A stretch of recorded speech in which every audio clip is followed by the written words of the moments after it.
Wave. ठीक है, wave optics के बारे में आज हम पढ़ेंगे। वेव क्या है, वेव ऑप्टिक्स हम किसको कहेंगे। यहाँ पे देखिए, wave optics means the study of wave nature is called wave optics. जहाँ पर वेव ऑप्टिक्स में क्या था, सिर्फ पार्टिकल नेचर, ठीक है, वेव के बारे में हमने पढ़ा था। लेकिन वेव ऑप्टिक्स कब आया, जब न्यूटन्स कॉर्पस्कुलर थ्योरी से हमें वेव ऑप्टिक्स के बारे में पता चला। ठीक है, हाइजेंस प्रिंसिपल आया। ठीक है, तो वेव लाइट दो तरह के होते हैं। कौन से particle nature and wave nature. ठीक है, तो लाइट वेव की तरह बिहेव करता है, इसलिए उसको हम वेव ऑप्टिक्स बोलते हैं। Wave optics means the study of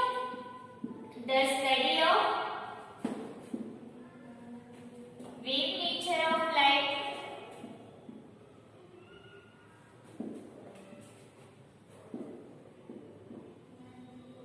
wave nature of light is called wave optics, is called wave optics। ठीक है, the study of wave nature of light is called wave optics। ठीक है, wave कैसे behave करेगा, the light wave की तरह behave करेगा, इस वजह से हम उसको क्या कहेंगे, वेव ऑप्टिक्स कहेंगे। ठीक है, तो इसके बाद कौन आता, फर्स्ट न्यूटन्स आता, Newton's corpuscular theory, Newton's corpuscular theory, Newton's corpuscular theory. Newton's corpuscular theory क्या है, इसके बारे में न्यूटन ने क्या कहा, every light source emits a tiny particle। देखिए यहाँ पर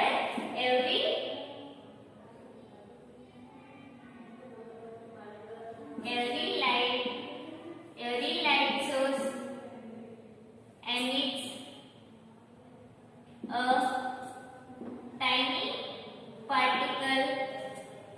tiny particle, every light source emit a tiny particle is called corpuscles।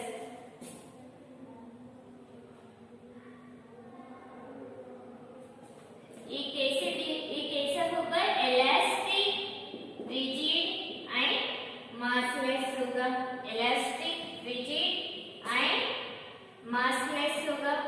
ठीक है, मासलेस होगा और इसका shape different shape and size होगा, shape and sizes are different. ठीक है, तो कॉर्पस्कल ने क्या कहा, जो भी सोर्स है, लाइट सोर्स से जो एमिट कर रहा है लाइट, उससे कौन से इस तरह से आएगा light, it emits a tiny particle, छोटे छोटे पार्टिकल से एमिट होगा, तो उसको हम क्या कहेंगे, कॉर्पस्कल्स। वो कैसे होगा, इलास्टिक इन नेचर होगा एंड रिजिड, मासलेस होगा एंड उसका शेप एंड साइजेस डिफरेंट होगा। समझ में आ रहा। और दूसरा क्या कहा उन्होंने, देखिए यहाँ पर दूसरा क्या कहा, different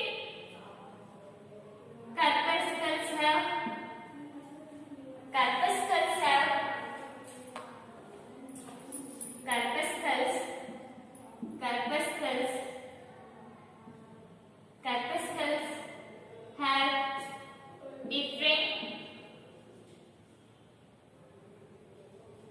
speed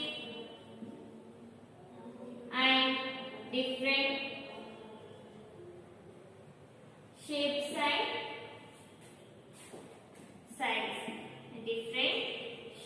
and size, corpuscles क्या होगा, हर एक डिफरेंट स्पीड होगा। तो all corpuscles it doesn't have same speed। समझ में आ रहा।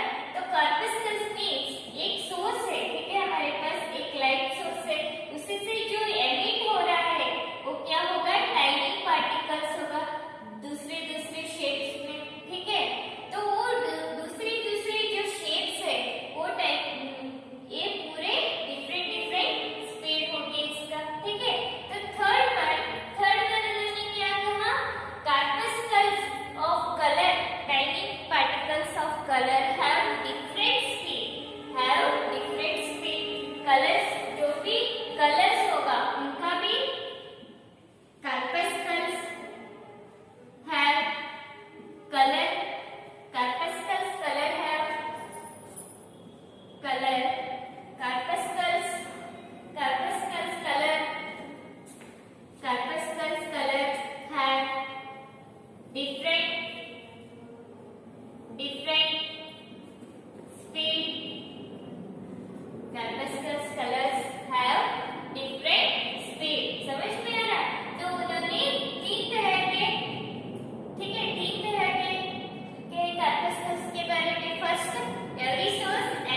लाइट, ठीक है। तो रिफ्रैक्शन कैसे होगा, यहाँ पर देखिए जो भी पार्टिकल्स कार्पस्कल्स, यहाँ पर जो कार्पस्कल्स इस तरह से यहाँ पर इंसिडेंट होगा, ठीक है। जब यहाँ रेयर से डेंसर मीडियम पर जब आएगा तब क्या होगा, इसका फोर्स कहाँ होगा, यहाँ पर भी पार्टिकल होगा डेंसर मीडियम पर, तो ये डेंसर मीडियम क्या करेगा, इसको खींचेगा सब तरफ से, ठीक है, इस तरह से खींचेगा। तो नेट रिजल्टेंट कैसे होगा, इस तरफ होगा, ठीक है। तो इस वजह से जो रे इधर आना चाहता था वो कैसे होगा, इस तरह से थोड़ा बेंड होगा, समझ में आ रहा है। तो this is the refraction of light, इस तरह से उन्होंने एक्सप्लेन किया था, समझ में आ रहा। Rectilinear propagation of light, reflection of light and refraction of light, ये तीन क्या है, न्यूटन का सक्सेस है, समझ में आ रहा, राइट। न्यूटन्स कार्पस्कल्स थ्योरी भी फेल हुआ, क्यों, ही couldn't explain about interference,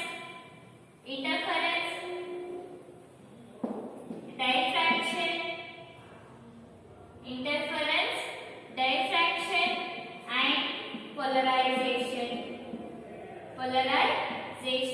इन तीनों के बारे में इन्होंने एक्सप्लेन नहीं किया, इस वजह से ये थ्योरी फेल हुआ, ठीक है।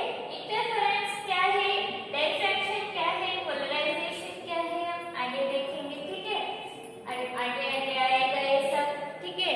तो इन्होंने ये तीन टॉपिक, ये तीन फिनोमिना एक्सप्लेन करने में फेल हुए, इस वजह से ये थ्योरी क्या हुआ, फेल हुआ। He couldn't explain these three phenomena, right? देखिए यहाँ पर न्यूटन्स कार्पस्कुलर थ्योरी में corpuscular particles are different speeds in different medium, okay, इन्होंने एक्सप्लेन किया था। तो different speed means denser medium में ज्यादा होगा रेयर मीडियम से, इस तरह से इन्होंने एक्सप्लेन किया था। तो यहाँ पर एक थ्योरी फेल होता है। तो 1850 में 1850 फोकॉल्ट बोलकर एक साइंटिस्ट है, तो उन्होंने क्या कहा, लाइट की स्पीड रेयर मीडियम में ज्यादा होगा डेंसर मीडियम से, ठीक है, रेयर मीडियम में ज्यादा होगा डेंसर मीडियम से, मींस ये मीडियम में लाइट का स्पीड ज्यादा होगा, वाटर मीडियम में कम होगा, इस तरह से इन्होंने एक्सप्लेन किया था, ठीक है। कब, 1850 में फोकॉल्ट ने, थे डच साइंटिस्ट, ठीक है। तो इसके बाद होता है हेज़ेनबर्ग थ्योरी ऑफ लाइट, साइंटिस्ट ने एक्सप्लेन किया था वेव के बारे में। तो इन्होंने क्या क्या एक्सप्लेन किया है, यहाँ पर देखिए, Heisenberg theory of light,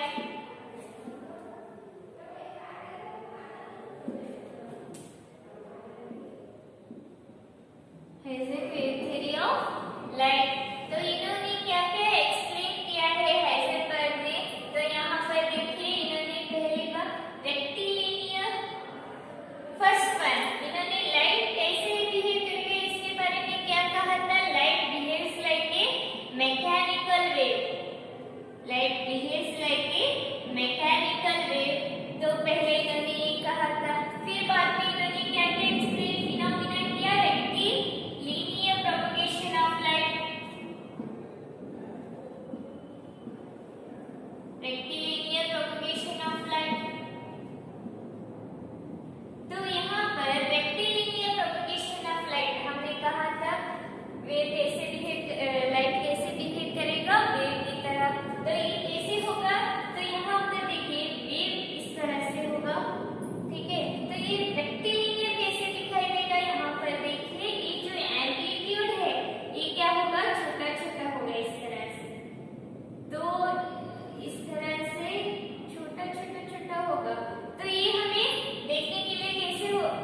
polarisation.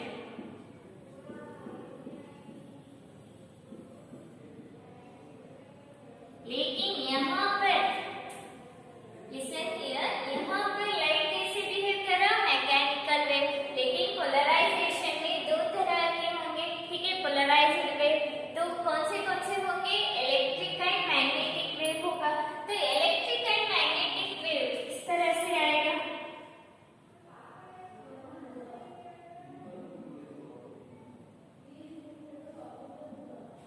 इस तरह से दो रेस इस तरह से होगा, ठीक है। Parallel and perpendicular, electric and magnetic. लेकिन यहाँ पर हाइजेनबर्ग ने क्या कहा है, light behaves like a mechanical wave. So इस वजह से ये जो होता है polarization, he couldn't explain about polarization, that's why.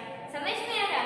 तो ये सिर्फ इन्होंने कितना एक्सप्लेन किया, only 5 phenomena he can explain. Okay, first one rectilinear propagation of light, reflection of light, refraction of light, interference and diffraction के बारे में ही एक्सप्लेन किया है, ठीक है। समझ में आ रहा? Okay, right it. If you have any doubt regarding these topics, you can ask me anytime or you can comment me in comment section. Okay, students, bye, all the best.